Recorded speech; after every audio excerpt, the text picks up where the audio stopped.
Hello everyone, today we're going to be taking a look at strong migrations. This is something we covered the other day in the production video, the best practices for production, I believe, which was another Andrew Kane repository. Highly recommend checking that out if you're not familiar. It covers a lot of the best practices if you're running a production Rails application. In this case, we're going to be taking a look at something that I sort of glossed over there, which is the strong migrations. Because this is it's a little bit involved, but it also is pretty straightforward, so I thought it might be good to cover it. So it's all wrapped into a gem, and what this is going to allow you to do is have certain checks to make sure you aren't breaking your database. So let's say, for example, you have a column in your users called name, like this one right here, and you want to remove this. Well, what happens if you're going through and you're trying to remove this? You have 100,000 user accounts, you're removing the name from them, and at count number 50,000, as this is running through, that user grabs that username. You can run into an issue. You probably don't want that to happen. So there's a couple ways you can handle this, and we're going to step through sort of the adding, the removing, and the changing. There's other things you can worry about, but a lot of this we're going to sort of touch on a little bit, and the rest of it you can look up by going to the link in the video description. So we're just going to go ahead and we're going to add the strong migrations gem into a blank project, and we're going to sort of play around with it. So we'll start by doing a Rails new video, and we'll do a -d of PostgreSQL. We can go ahead and run that. The reason why we're using Postgres here is just because it doesn't really make sense for us to worry too much about the state of our SQLite database, because we're probably just going to drop it anyways. In the case of Postgres, we're probably going to use that for our production database, so it makes a bit more sense to worry about that one specifically. We can go ahead and cd into our video and run a Rails db:/reset before I forget. That'll work. We do need to deal with our migrations, so we do have to do that still. So we'll do a Rails db:/migrate. I don't think we have any migrations yet, but it should hopefully clear that up. I'm going to go ahead and run a code dot, and we can go ahead and get started, hopefully. So I'll go ahead and close all of this. Okay, so what we want to do is add the gem to our gem file, of course. We'll go ahead and we'll do that. Grab this, come into our gem file, and paste this in at the bottom right here. Go ahead and run a bundle command to do that. Next, we can do a Rails g strong migrations :install command to install or generate the config for us. Config is going to have some basic options for us. If we come into config, initializers, and strong migrations, we have the ability to declare which timestamp the strong migrations will start working after. So if we had any existing ones, they would happen after this one. And we can tell here this is 2023, 05 is May, 26 is the 26th of the month, which it is, and 06, 1314, or 49 apparently is what the server thinks the time is right now. So anything after this, when we generate a migration, will need to be strong migration compliant, basically. You can set like your timeouts and a couple other options that are covered in the README. Okay, now that we have that, let's go ahead and let's take a look at how to mess around with this. We're going to start by generating a scaffold for some posts, give each post a title and a body of type text. Now there's a couple things to worry about, which are mostly just removing and changing. In the case of adding a column, the only one here is a default column. And this one's only really going to matter if you are on an older version of Postgres, because this right here says after Postgres 11, this no longer requires a table rewrite and is safe, except for volatile functions like gen random UUID. So you don't have to do this anymore. But this is sort of the first good look at sort of the logic behind doing these strong migrations. So instead of just adding a default value, so let's say we had something like a Rails G migration, add views to post, and we'll give each post a views of type integer, right? Just something simple like that. We can then come into here, and this is where that timestamp comes into play, because this is newer than the one we have in our config, so this will have to work. But we can come in here into our DB and our migrate and the last migration here. Instead of doing the add column where we have the default set to 0, what it would have suggested is we should first add this column, and then we should do a change column default where we set the posts views to be 0, right? Integer, something like that. And then hypothetically, if we already ran our migration here, which I forgot to do. So what I'm going to do is I'm actually going to delete this. I'm going to copy this bit right here, the change, and I'm going to delete this migration. And then I'm going to do a Rails db:/migrate, and then I can do a Rails C, and I'll do a post.create with a title of test and a body of case. There we go. Now what I can do is generate that migration again to add the views to the post with a views of type integer. You can then come into this migration. We'll paste this in like that. And now what we can do is a Rails db:/migrate command. Now we can come into our Rails console. We can do post equals post.first. And we can do post like that. You can see here our views are still set to nil. So in this case, what we've done is we've added this column, we've changed the default, but we have to backfill the data. And it tells us to take a look at the backfilling data section, which is the next section. So what you've done here is you've added the column. That's safely added. You don't have to worry about any of the data. You're then changing the default. And then after you do all of that, that's when you go in, just like when you do like, I don't know, your pagination, and you generate the stubs afterwards for all of the existing stuff.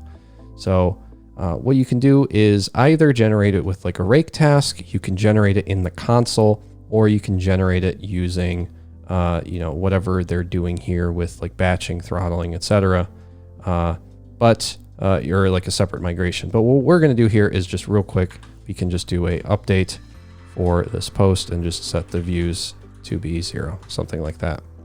If you had more, you could of course do like post.all.each, etc., whatever you want to do from your console, or you could run in a rake task, or you could generate your own migration where you just do something like this to update them all.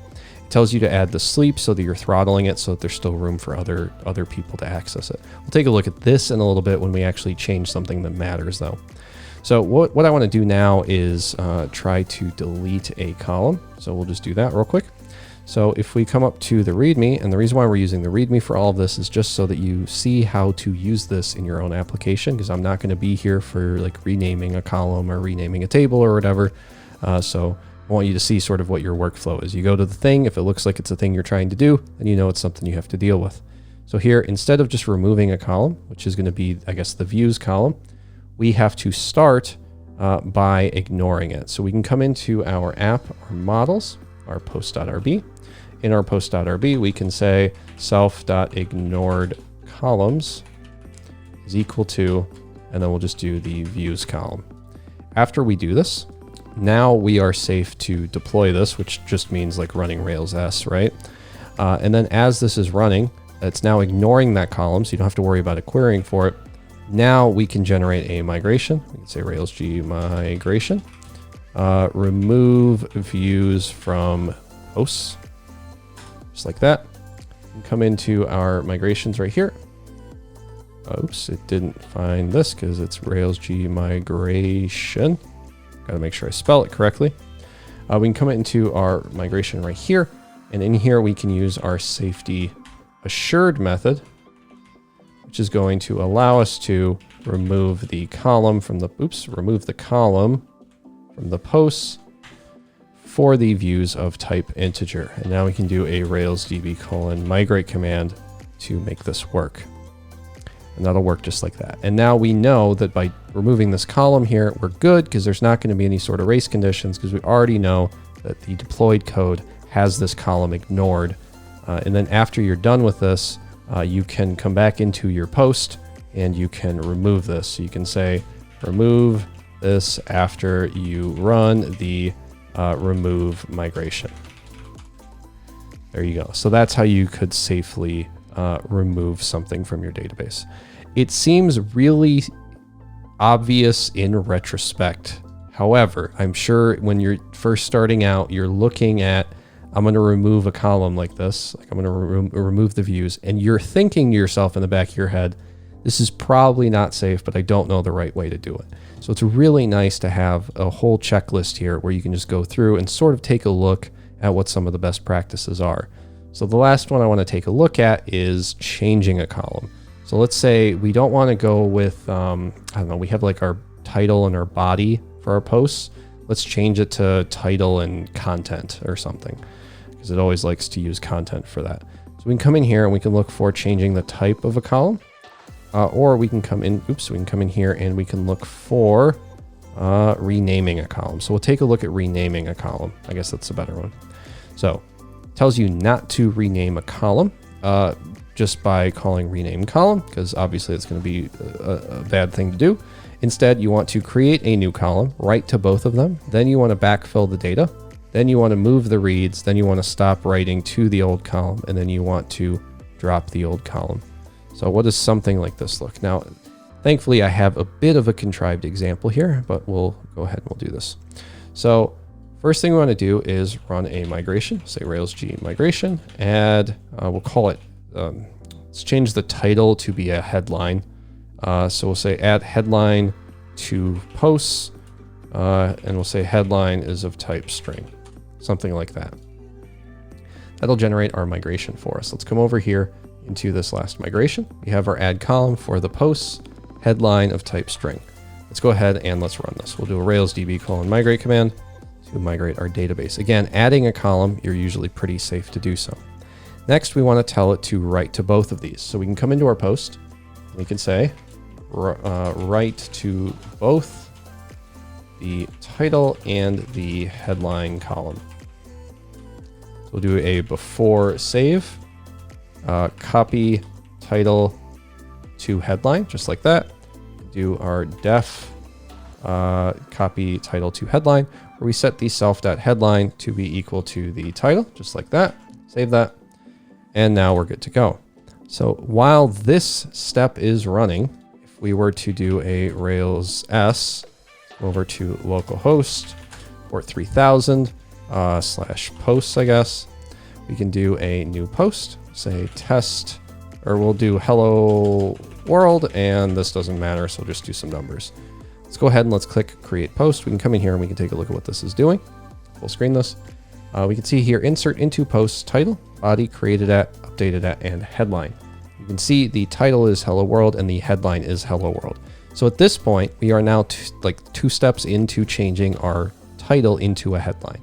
So any future writes that happen while we're working on this are going to already be writing to the headline. But because our application is still using the title and people are still reading from it, we're still writing to title at this point in time. So once we have this done, we can now backfill the data. What does that mean? Well, again, you can do this with like a rake task or a console command or something else. So you could, I don't know, we could say, let's just do a console command again. We'll say Rails C. And then in here, if you want, I've covered rake tasks before, but you can do something like a post.findEach, do post, and you want to do a post.update_column, update the headline with the post.title. And this will hit some of the posts that were created here, but you don't have to worry about that too much because you're probably not going to have that many duplicates. We can go ahead and we can run this. We can see both of these were updated and we're good to go there. Now, once that's done, we can go ahead and we can move the reads from the old column to the new column. So we're moving it from the title to the headline. We can come over here and we can go into, let's say, our wherever we're reading it is going to be in our post partial. Our post partial. So in here, we now have the dot headline, right? We do need to make sure our writes are working though. So we have to come into our post partial here and we have to change this to be the headline, change this to be the headline so that our writes are changed, our reads are changed. And then finally in our controller, we just want to make sure that this is now using the headline instead, because I totally forgot to do that. So now that we have that, our writes and our reads are changed. We can now go ahead and run a Rails S again. Come over to localhost port 3000 / posts. And I forgot to change this word right here to be the headline. There we go. So our headline is now changed. We're pulling this from the post.headline and not the post.title anymore. And you can see nothing has actually changed here. It's just like we had changed the column manually. But now what we want to do is we want to stop writing to our old headline. So now what we can do is we can just update this. So we do this and we can say, this can be removed. oops, this can be removed after you've moved the reads and writes to the headline column. And now we're done with that. So now what we can do is we can remove the old column. So this is like the last step here. Do a Rails G migration, remove title from posts, title of type string, just like that. Go ahead and run that. Now let's come over to our migrations, our Rails DB migrate, this migration right here. This is what it looks like. Looks good to me. We can go ahead and do a Rails DB :migrate command to oops, we actually ran into an issue here. So what issue do we run into? Dangerous operation, active record caches attributes, which causes problems when removing columns. Be sure to ignore the column. So we want to make sure that we're removing this because we've already covered this before.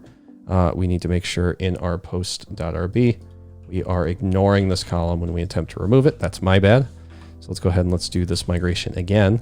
And now what it's going to tell us to do after we do this is to do the safety assured. So let's go ahead and let's do that again.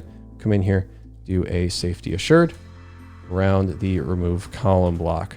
And now if we try to run this, ideally this should now work because I've done this correctly. So now let's do a Rails C. We'll do a post equals post.first again. Grab the post and we can see here it has a headline and a body, but no title. And yet if we run our Rails S, everything works just like we would expect it to. Again, this is something that you could very easily just do manually. You could just do that whole or do automatically. You just remove an entire column. You come in here and you can do a Rails G migration, remove body from posts. You just run this, remove the column real quick, but you're probably going to run into some issues. This way, you're at least forced to step through all of the logic to make sure that by the time you type the safety assured, you've also yourself verified that safety is assured. But yeah, again, it's all stuff that should be pretty intuitive, but it's kind of hard to put into words. That's why it's nice to have a list like this where you can step through it and just see what all of the steps are, sort of how they're outlined. So I just wanted to sort of cover this. Again, I'd recommend checking this out. I have a link to it in the video description. Hopefully you found this interesting and helpful, and hopefully I'll see you in the next video.